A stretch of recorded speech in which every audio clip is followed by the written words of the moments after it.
parole est une lampe à mes pieds et une lumière sur mon sentier, Seigneur. Je la serre très fort dans mon cœur afin de ne pas pécher contre toi. Très chers amis, bonjour. J'espère que vous vous portez bien. Moi, je vais très bien par la grâce de Dieu. Nous sommes comme ça en train d'arriver petit à petit vers la fin de notre programme de 10 jours de prière. Et aujourd'hui, nous sommes au jour 9. Le jour 9 qui nous invite à garder le cap. Oui, voici le thème d'ailleurs de notre journée. Garder le cap. Le cœur humain, le cœur de l'homme est une arme dangereuse pour la personne qui ne s'est pas encore laissé guider et régénérer par le Seigneur Jésus-Christ. Oui, nous vivons dans un monde où plus rien ne va. Lorsque nous allumons la télévision, lorsque nous allons sur Internet, nous voyons que le monde va de crise en crise. Nous voyons des guerres par-ci, nous voyons des problèmes politiques par-là, des problèmes diplomatiques entre les pays. Nous voyons des situations graves entre les frères et sœurs. Oui, l'animosité est tellement grandissante que nous nous posons plus d'une question. Est-ce que nous sommes véritablement créés à l'image de Dieu? Ou alors nous sommes des animaux évolués? C'est des questions que beaucoup d'entre nous peuvent se poser parce que le monde dans lequel nous vivons ne présage rien de bon. Mais nous devons comprendre une seule chose, une seule et véritable chose, c'est que nous ne devons pas nous laisser perdre ou distraire par toutes ces situations. Parce qu'au milieu de toutes ces situations désastreuses, il y a également des personnes qui font preuve d'un amour inimitable. Oui, nous rencontrons des personnes au grand cœur qui sont prêtes à tout donner pour aider leur prochain. Tout donner sans espérer recevoir quelque chose en retour.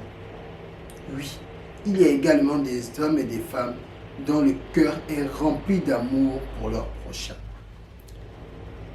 Les amis, en fait, ce que nous, on devrait retenir, c'est que la Bible, c'est la parole de Dieu que nous lisons, n'a rien de positif dans la vie d'une personne qui n'est pas régénérée, qui ne s'est pas abandonnée entre les mains de Jésus-Christ. Elle aura beau la lire dans tous les sens, de la Genèse à l'Apocalypse, si elle n'est pas régénérée par Jésus-Christ, si elle ne s'abandonne pas entre les mains de Jésus-Christ, tout ce qu'elle lira, ce sera comme lire un roman. Voici ce que le livre de Jérémie 17 au verset 9 nous dit. Le cœur est tortueux par-dessus tout et il est incurable. Qui peut le connaître? Oui, les amis, le cœur de l'homme est tortueux. Si ce n'est que Dieu qui est dans les cieux, personne ne peut connaître ce qui se cache au plus profond de nos êtres.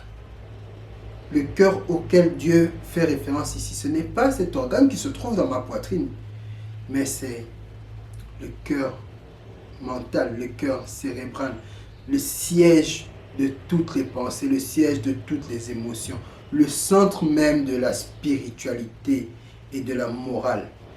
C'est de là que jaillissent tous nos désirs les plus cachés. Oui, les amis, si notre cœur cérébral n'est pas guidé ou transformé par le Seigneur Jésus-Christ, il est fort évident que nous allons ramer et encore ramer inutilement. Voici encore ce que Luc nous dit dans le livre de Luc au chapitre 6, verset 45. L'homme bon tire du bon trésor de son cœur le bien, et un homme mauvais tire du mauvais trésor de son cœur le mal, car c'est de l'abondance du cœur que la bouche parle. Oui, si notre cœur est tourné vers le mal, si notre cœur n'a que du noir. Tout ce que nous aurons à donner sera noir. Si nous passons du temps à cultiver le négativisme, tout ce que nous aurons à faire sortir sera négatif. Si nous cultivons le fruit de l'esprit, tout ce qui sortira de nous sera à la limite remarquable et sera comme l'image du Christ. Oui, les amis, nous devons adorer en esprit et en vérité. Nous ne devons pas adorer avec la bouche. Nous ne devons pas nous limiter à parler et dire « Je suis chrétien, je suis un adorateur, je suis un adventiste ». Non, chers amis. Nous devons être de vrais adorateurs du Seigneur. Nous devons l'adorer en esprit et en vérité. En montrant l'importance humaine, voici ce que Ellen White nous dit dans l'un de ses livres. L'esprit contrôle l'homme tout entier. Toutes nos actions, bonnes ou mauvaises, ont leur source dans l'esprit. C'est l'esprit qui adore Dieu et nous allie aux êtres célestes. Oui, les amis, c'est l'esprit qui adore Dieu et qui nous allie aux êtres célestes. C'est l'esprit que Dieu cherche à mobiliser dans la bataille entre le moi et le mal. Il n'a pas besoin de mon corps. Mon corps n'est qu'une coque, mais il veut ce qui est caché en moi. Ellen White rajoute encore ceci.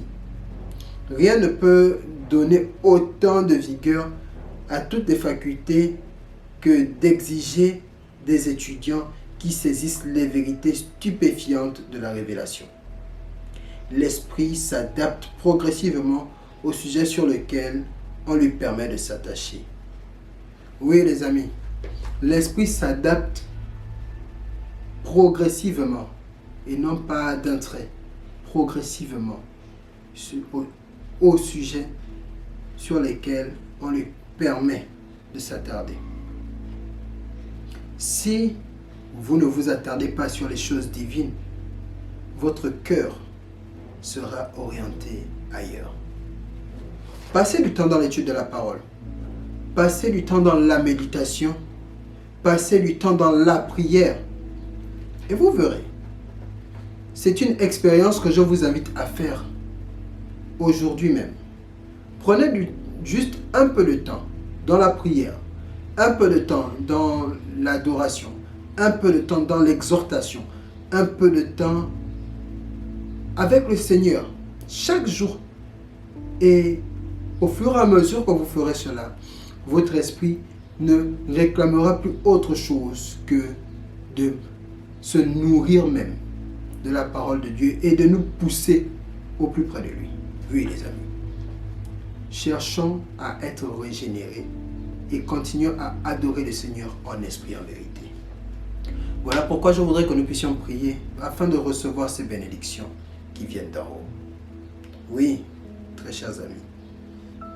Quelle bénédiction avons-nous de savoir que notre esprit peut être remodelé par la parole de Dieu qui guérit. Prions ensemble, Seigneur. Seigneur Dieu Tout-Puissant, nous voulons qu'en ce 9e jour de prière, tu prennes la place que tu mérites. Oui, Père, nous voulons te rendre la gloire, l'adoration. Mais aussi, Père, nous voulons que tu puisses prendre la première place dans nos cœurs. Siéger au milieu de nos pensées. Faire le ménage. Et enlever tout ce qui n'est pas juste et bon devant toi. Oui, Père éternel, garde nos cœurs.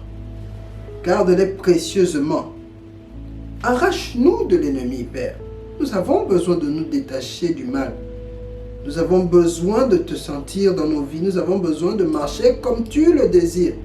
Père éternel, nous avons envie que tu puisses te battre à notre place, afin que nous n'ayons plus à lutter contre nous-mêmes, mais que nous te laissions agir et nous façonner à ton image. Oui, Père éternel, nous avons besoin de toi. Nous avons besoin d'être engagés. Nous voulons que ton engagement à notre égard ne puisse pas s'estomper. Nous ne cesserons jamais de te remercier parce que ce n'est que pour cela que nous sommes ici sur terre. Oui, Père. Te remercier pour le sacrifice de ton Fils Jésus-Christ. Nous voulons donc que tu prennes cette place de choix et que tu nous caches derrière toi afin que nous soyons protégés des assauts de l'ennemi. Oui, Père, nous ne pouvons pas combattre de nous-mêmes. C'est pourquoi nous comptons uniquement sur toi. Toi seul, Père, qui nous permet de marcher la tête haute dans ce monde de péché. Oui, Seigneur Dieu, nous voulons nous abandonner entre tes mains. Agis puissamment. Garde-nous. Prends soin de nous et permets que tout se fasse comme il se doit dans nos vies. Ne permets pas que nous puissions nous laisser distraire, que nous puissions laisser nos pensées se balader, ou qu'elles soient captives d'une quelconque autorité. Nous voulons, Seigneur Dieu, que toi seul agisses puissamment dans nos vies. Garde-nous et protège-nous. Éloigne-nous de tout mal et de tout danger. Et que la gloire te soit rendue pour l'éternité au nom de Jésus-Christ. Amen.